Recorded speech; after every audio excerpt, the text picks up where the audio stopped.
Halo, Shalom. Perkenalkan, nama saya Melva Sinambela, NPM 227100057.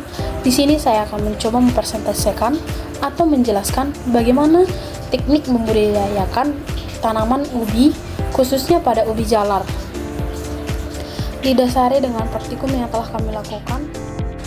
Pada video berikut, saya akan mencoba menjelaskan yaitu ubi jalar dengan varietas ubi jalar ayam Murasaki dengan nama Latin Ipomoea batatas var ayam Murasaki. Video berikut saya akan menjelaskan terlebih dahulu morfologi dari ubi ayam Murasaki.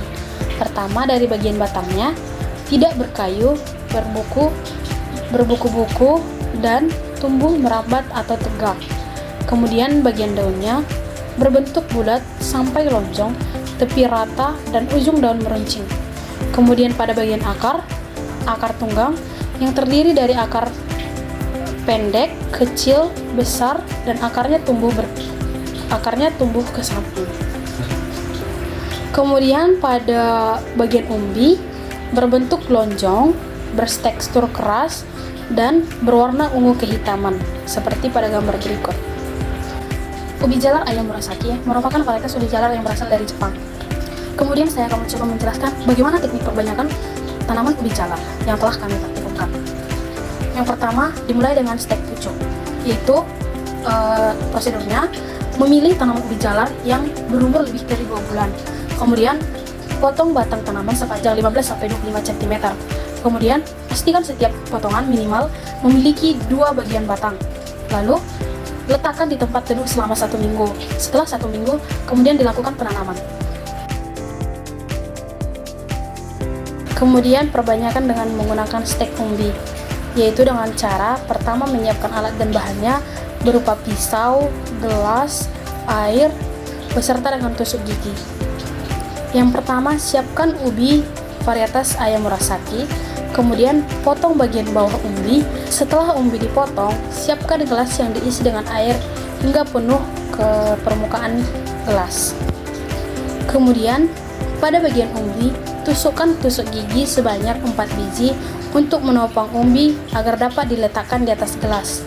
Kemudian pastikan umbi tersebut terkena ke air yang berada di dalam gelas. Seperti gambar di samping, saya akan coba tunjukkan. Kemudian setelah kurang lebih dari 7-10 hari, pertumbuhan akar pada umbi akan terlihat.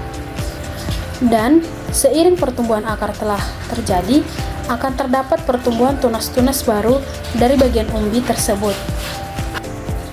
Kemudian setelah tunas-tunas tersebut sudah tumbuh, lakukanlah pemotongan atau pemisahan tunas tersebut dari umbi tersebut. Kemudian setiap tunas dipindahkan kembali ke dalam gelas yang berisi air, dan kemudian tunas tersebut kembali dibiarkan hingga tumbuh perakaran baru pada tunas-tunas tersebut. Kemudian setelah tunas-tunas tersebut sudah tumbuh dan sudah berakar, lalu dipindah tanamkan ke dalam media tanam tanah.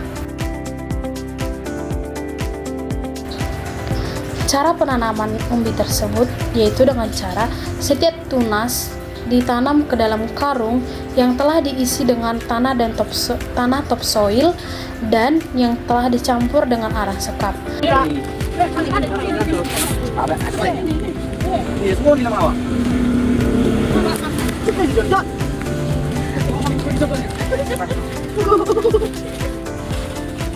Kemudian pada karung tersebut dilubangi di bagian samping setiap karung untuk meletakkan tunas-tunas tersebut agar dapat ditanam.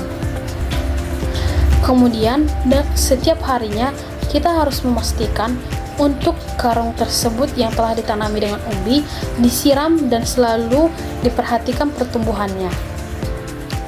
Kemudian cara perawatan yang dilakukan dalam perbanyakan umbi secara stek pucuk atau stek umbi yaitu dengan cara memperhatikan kelembapan dari setiap tanaman, memastikan media tanam yang digunakan steril dan bagus atau baik. Pada tunas umbi yang ditanam dalam karung harus selalu dilakukan penyiraman dan melakukan pemupukan setelah tumbuh.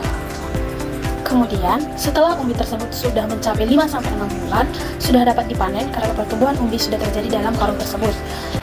Demikianlah hasil persentase atau penjelasan saya dalam video berikut yang menjelaskan tentang perbanyakan umbi jalar, yaitu varietas Ayam Satu. Sekian dan terima kasih.